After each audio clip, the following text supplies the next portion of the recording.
Friends, अभी आप सारी जो न्यूज़ चैनल है, टीवी चैनल्स हैं, न्यूज़पेपर है, उसमें आप अगर पढ़ो तो एचएमपीवी वायरस जो चाइना में आउटब्रेक हुआ है, उसके बहुत सारे आपको न्यूज़ मिलेंगे, जिसके कारण पब्लिक में ऑलरेडी एक दहशत का माहौल है। क्या ये कोविड जितना बड़ा पैंडेमिक बन सकता है कि नहीं? बट ऐसा बिल्कुल भी नहीं है। एचएमपीवी वायरस उतना ज़्यादा खतरनाक वायरस नहीं है। इसके रिगार्डिंग जो सारी मेडिकल और डिटेल इन्फॉर्मेशन है, वो हमने ये वीडियो में डिस्कस की है, तो ये वीडियो को एंड तक ज़रूर देखिएगा।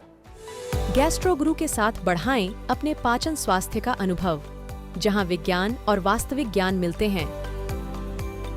Authentic medical health information, gastro गुरु के संग। सर, ये जो अभी HMPV नया वायरस आया है उसके बारे में कुछ बताइए। HMPV का फुल फॉर्म है ह्यूमन मेटानिमो वायरस।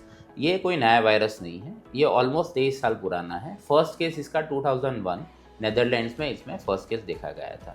2001 से लेके 2018 तक ये एक मैंने रिसर्च पेपर दिया है कि जिसमें ऑलरेडी 1.5 करोड़ तो डॉक्यूमेंटेड केसेस हैं सिर्फ छोटे बच्चों में, अब बड़ों की तो हम बात ही नहीं कर रहे। और Canada, north America, south Korea, सब जगह इसके बहुत सारे केसेस ऑलरेडी हो चुके हैं।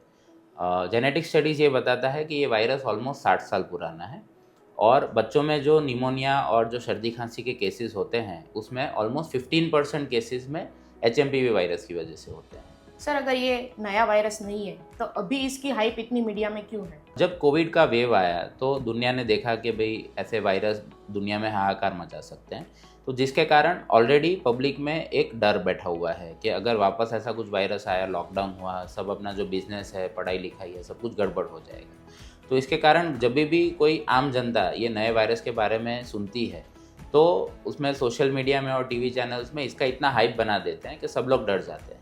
और ये वीडियो को इसीलिए देखना ज़रूरी है ताकि HMPV वायरस की आपको सच्चाई समझ में आ सके। सर, ये HMPV वायरस है, क्या वो कोविड की तरह ही पेंडेमिक लाएगा?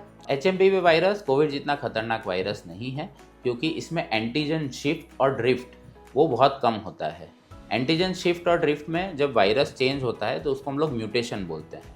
तो लास्ट 25 सालों में HMPV वायरस में कोई बड़े ऐसे म्यूटेशंस नहीं हुए हैं, तो वो कोई नया स्वरूप लेके बहुत घातक वायरस बन जाए वैसी पॉसिबिलिटी बहुत ही कम है। सर, ये एंटीजन शिफ्ट और ड्रिफ्ट को थोड़ा डिटेल में समझाइए। जो कोई भी वायरस होता है उसके अलग अलग सब टाइप्स होते हैं। जैसे HMPV वायरस के 2 मेन सब टाइप है, सब टाइप A एंड B। उसमें भी A1, A2, B1, B2, इस तरह से मेन 4 प्रकार के वायरस है। अब कोरोना वायरस के बहुत सारे अलग अलग सब टाइप्स है, वो कि अपने जेनेटिक बैकग्राउंड पे डिपेंड करता है। तो वायरस का जो DNA और RNA वायरस होते हैं, तो उसमें अगर आप ये एक जीन यहाँ से यहाँ कर देते हो तो वो एक नया वायरस बन जाता है। तो जिसके कारण अगर बहुत मेजर चेंज है तो इसको हम लोग बोलते हैं एंटीजन शिफ्ट, मतलब पूरा एक नया टाइप का ही वायरस बन गया। नाम भले HMPV रहेगा या नाम भले कोविड रहेगा। जैसे कोरोना भी बहुत पुराना वायरस है, पर जो कोविड-19 का जो म्यूटेशन है वो 150-200 साल में एक बार होता है। और वो ऐसा म्यूटेशन होता है कि जिसमें दुनिया में जो हम सब सारे ह्यूमन बींग्स हैं तो उसका हमें प्रायर एक्सपीरियंस नहीं होता है, वो सबको एक साथ इन्फेक्ट कर लेता है। HMPV वायरस सर किस तरह से फैलता है? HMPV वायरस जैसे कोरोना का वायरस फैलता है उसी हिसाब से फैलता है। जैसे मुझे अगर HMPV वायरस का इन्फेक्शन है तो मुझे सर्दी खांसी वगैरह होगा। मैं अगर खांसी खाऊंगा, छींक खाऊंगा, तो वो जो वायरस है वो आजू बाजू मेरे एटमॉस्फेयर में फैलेंगे। अब जब मैं खांसी या छींक खाता हूँ तो उसमें 2 प्रकार के ड्रॉपलेट्स बनते हैं। One is large droplets and one is small droplets और एरोसोल्स। तो लार्ज ड्रॉपलेट्स मतलब जो छोटी छोटी बूंद गिरती है वो एक छोटे रेडियस में गिरेगी। That radius is between 4 to 6 feets.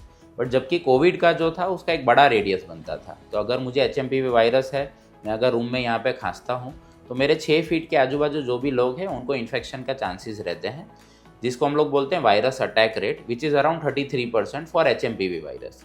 But जबकि कोरोना का वो रेडियस बहुत ही बड़ा था कि जैसे मैं यहाँ पे छींक खाता हूँ तो कोई 10 फीट दूर भी उसको इन्फेक्शन हो सकता है। और वो कोविड वायरस हवा में भी काफ़ी लंबे टाइम के लिए रहता था। तो मैं अगर यहाँ पे खांसी खा के दूसरे रूम में चला गया तो भी दूसरा कोई इंसान यहाँ पे 10 मिनट बाद भी आता है तो भी उसका कोविड का इन्फेक्शन हो सकता है। बट जबकि HMPV का इन्फेक्शन या ट्रांसमिशन बहुत ही कम डिस्टेंस पे अगर आप हो तभी आपको उसका इन्फेक्शन लगेगा।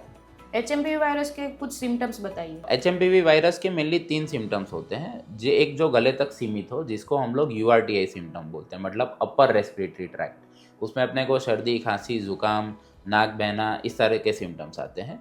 दूसरे होते हैं लोअर रेस्पिरेटरी ट्रैक्ट सिम्टम, मतलब कि अगर वायरस छाती तक पहुंच गया है, लंग्स तक पहुंच गया, तो उसमें निमोनिया हो सकता है कि जिसमें अंदर छाती के अंदर कफ जम जाता है, ऑक्सीजन डाउन हो जाता है, सांस लेने में दिक्कत होती है।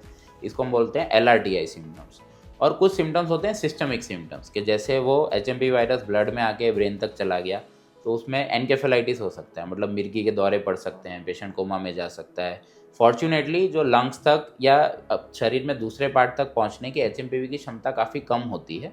90% ऑफ द केसेस में सिर्फ सर्दी खांसी जुकाम, जो अपने को नॉर्मल कॉमन कोल्ड या वायरल फीवर होता है, उसी हिसाब के सिम्टम होंगे इसमें।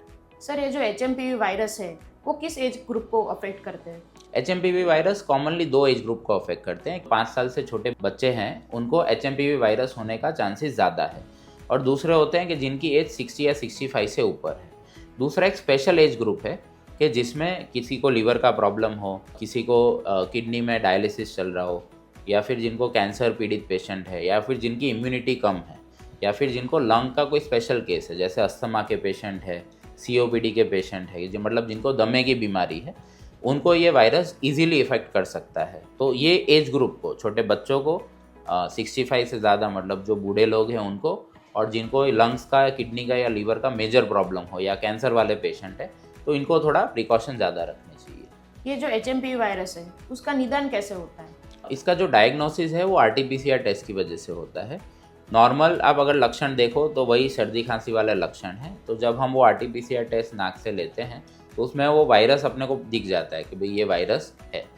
अब डायग्नोसिस करने का फ़ायदा क्या है, निदान क्यों करना चाहिए, ताकि अगर मान लेते हैं कि मुझे अगर निमोनिया हो गया है और ये वायरस की वजह से है, तो उसमें एंटीबायोटिक का ज़्यादा रोल नहीं है। नहीं तो वैसे वायरस की अलग से कोई दवाई नहीं है। दूसरे जो कुछ टेस्ट होते हैं जैसे ब्लड टेस्ट है, लिम्फोसाइट कम हो जाना और मोनोसाइट बढ़ जाना, प्लेटलेट कभी कम ज़्यादा हो सकते हैं, CRP कभी बढ़ सकता है, C रिएक्टिव प्रोटीन करके है। आप एक्सरे या CT स्कैन करते हो तो आपको लंग्स में दाग दिख सकते हैं। बट ये जो ब्लड टेस्ट और एक्सरे और CT स्कैन है वो HMPV वायरस के लिए स्पेसिफिक नहीं है। वो कोई भी वायरल इन्फेक्शन में आपको सेम ब्लड टेस्ट और सेम एक्सरे का पिक्चर दिखेगा। सो जो एक ही टेस्ट है जो HMPV वायरस दूसरे वायरस से अलग कर सकता है, जो कि RT-PCR टेस्ट। सर ये जो HMPV वायरस है उसका प्रिवेंशन कैसे करें? उसका प्रिवेंशन तो जो हम जैसे हम कोविड में करते थे कि आप हैंड हाइजीन मेंटेन रखो, कि कुछ भी चीज़ आप छूते हो तो आप बराबर साबुन से हाथ धो के रखो। अगर आप कोई भीड़ भाड़ वाली जगह पे जाते हो तो आप मास्क पहन के जाइए। अगर आपके घर पे या वर्किंग प्लेस पे अगर किसी को भी ऐसे लक्षण हैं वायरल इन्फेक्शन के, तो उनसे थोड़ी दूरी बना के रखो, 6 फीट या 10 फीट की दूरी बना के रखो, और वहाँ पे भी मास्क पहनने की आप ये करो। बाकी आप गर्म पानी के गरारे कर सकते हो, हल्दी नमक वाला दूध पी सकते हो, ये सब रूटीन प्रिकॉशंस है। हाइड्रेशन आप अच्छे से मेंटेन रखिए। अगर आप सर्दी वगैरह में जाते हो तो आप टोपी वगैरह पहन के जाइए, ग्लव्स या स्वेटर पहन के जाइए, ताकि आपको सर्दी जुकाम ना हो। सर ये जो HMPV वायरस है उसकी कोई स्पेसिफिक ट्रीटमेंट है?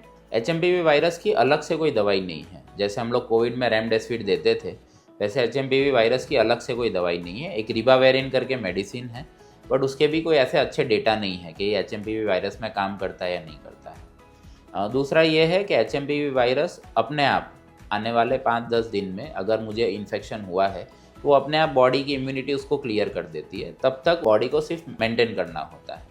सो अगर किसी का ऑक्सीजन डाउन हो रहा है या फिर सांस लेने में दिक्कत हो रही है तो उनको तुरंत ही नज़दीकी कोई हॉस्पिटल में जाना चाहिए। वो ऑक्सीजन और कुछ ब्लड के जो बॉटल्स वगैरह है इंजेक्शन से वो देते हैं, और मेनली सपोर्टिव ट्रीटमेंट रहता है। HMPV वायरस की कोई वैक्सीन है क्या? HMPV वायरस की टिल डेट कोई वैक्सीन अवेलेबल नहीं है। दूसरा हमें ये समझना चाहिए कि क्या वैक्सीन देने से कोई फ़ायदा होगा कि नहीं। जैसे कि कोविड की हम बात करें तो कोविड ऑलमोस्ट दुनिया में सब लोगों को हो चुका है। सो अगर आप वैक्सीन देते हो तो बहुत सारे लोगों को कोविड होगा, बट उसकी जो सीवियरिटी है वो कम होगी। HMPV वायरस का कोविड इतना स्प्रेड हो ही नहीं सकता, जैसे हमने देखा कि उसका जेनेटिक स्ट्रक्चर ऐसा है, एंटीजन शिफ्ट और ड्रिफ्ट नहीं है, जो क्लोज कॉन्टैक्ट से ही वो स्प्रेड होता है, एरोसोलाइज नहीं होता है।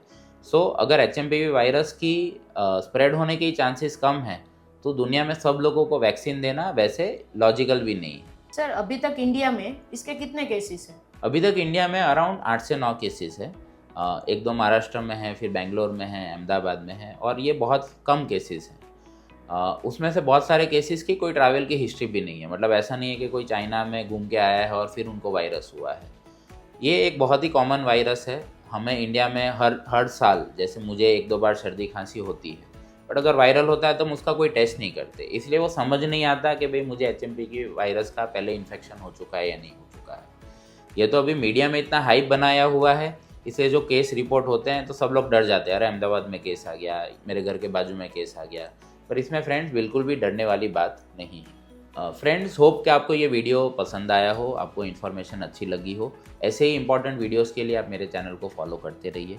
अगर आपको कोई भी डाउट है तो आप मुझे कमेंट सेक्शन में लिख के दीजिए, मैं उसमें रिप्लाई दूंगा। और ऐसे कोई भी हेल्थ रिलेटेड टॉपिक के बारे में आपको इन्फॉर्मेशन चाहिए तो अभी आप मुझे कमेंट सेक्शन में लिख के दे सकते हो। धन्यवाद।